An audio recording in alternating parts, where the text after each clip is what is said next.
Constellation, Defiant, Farragut, Intrepid, Saratoga, Prometheus.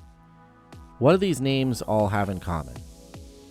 Well, if you're a Star Trek fan, you've probably heard all of them. And if you're a big Star Trek fan, you've probably heard all of them multiple times.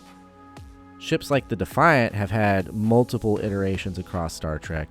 The Farragut, Intrepid, Saratoga, Prometheus, etc. There's a bunch of them. There's probably ones I didn't even find. Those were ones that I could remember off the top of my head, so I looked them up just to verify. For instance, let's go with the Defiant. Defiant was actually a Constitution-class starship in the original series. The original Star Trek back in the 60s with Kirk and Spock and all that. And then in Deep Space Nine, the name Defiant was used once again for an experimental class of starship that was attached to Deep Space Nine. That ship got destroyed, and they took another Defiant-class starship and renamed it to Defiant. That ship was like the Sao Paulo or something like that. So 3 times at least, there's potentially others, 3 times at least the name Defiant was used across Star Trek as a name for a new starship, twice on the same class of ship. And you know what never happened? Just like with all these other names, Intrepid, Constellation, etc. It did not get a hyphenated letter designation on the name to show that it was a new starship in that line.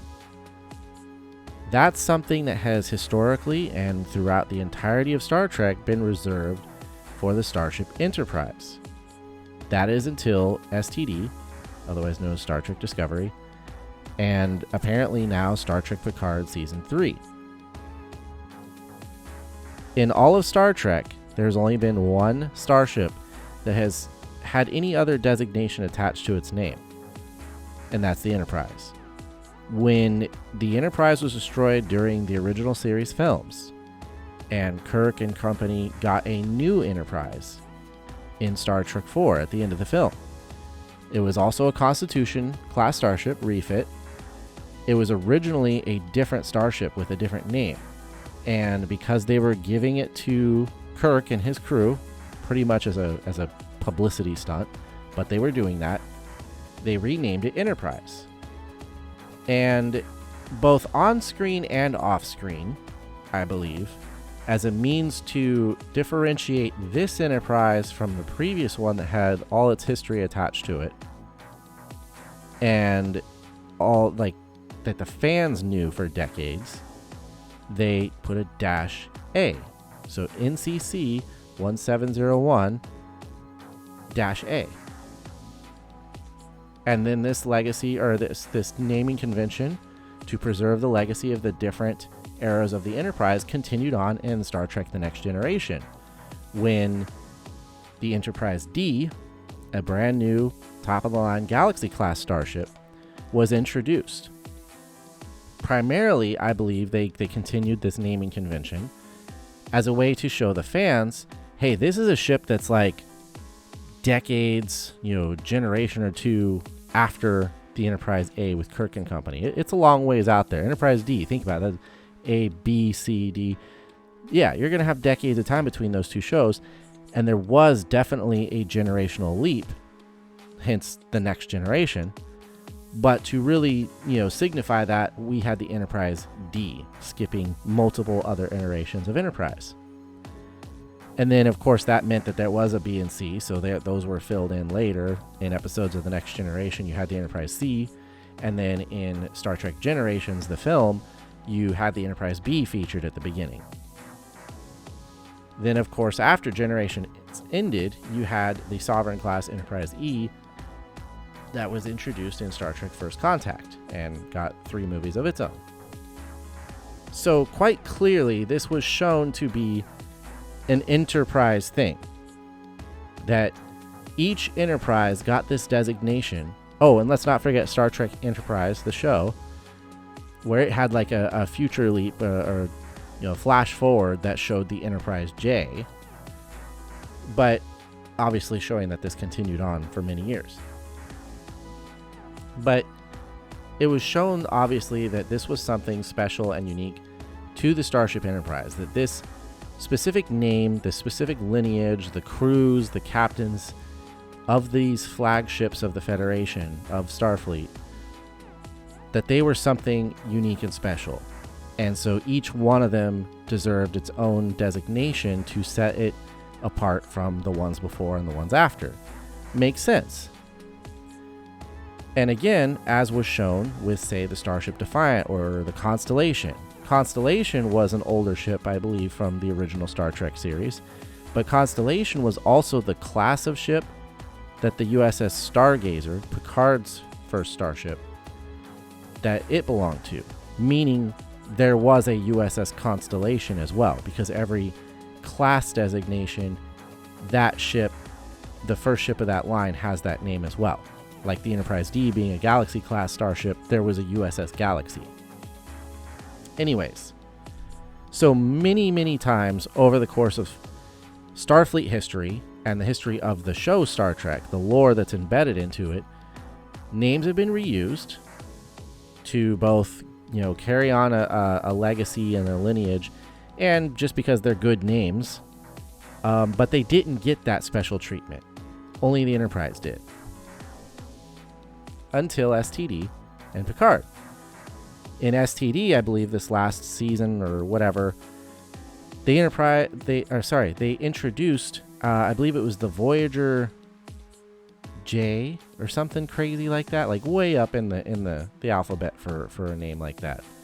And so you're like, okay, so we had the Voyager, and there was apparently a whole bunch more, and for whatever reason, they started giving those hyphenated designations.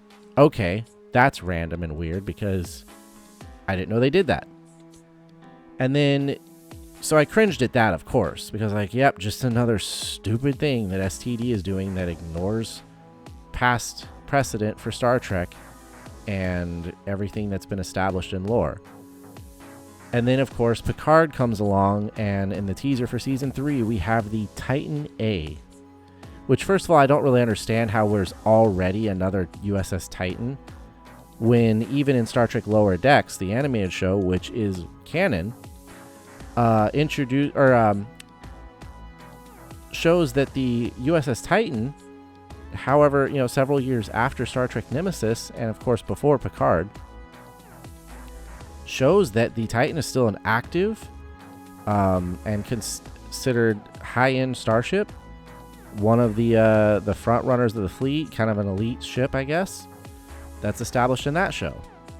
And then suddenly here in Picard, however many years later, it's not that far flung in the future, the Titan has either been retired or destroyed, which is like, does every hero ship need to be destroyed? No.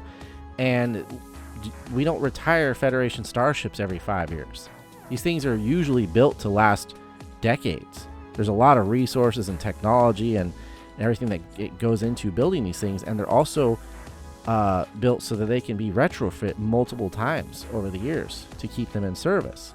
They're not disposable starships.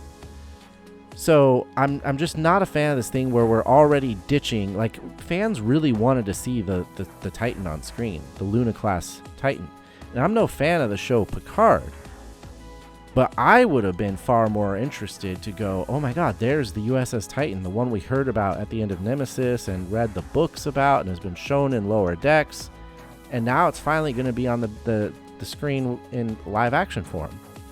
Like, how cool would that have been? Such a missed opportunity. But again, that pretty much sums up Star Trek Picard. Just one massive missed opportunity. Tons of them, but all bundled up into one show. So it's really disappointing that those writing and those producing, those creatively, if you want to use that word, creatively in charge of STD and Picard, have decided to ignore past precedent and the importance of why certain things were done for the Enterprise and then continued to be done across Star Trek. You could literally have just shown that there was a new Voyager in STD in the far-flung future, or you could have just shown that there was a new Titan, and of course everybody would have known why it was the Titan because of Riker, the connection there.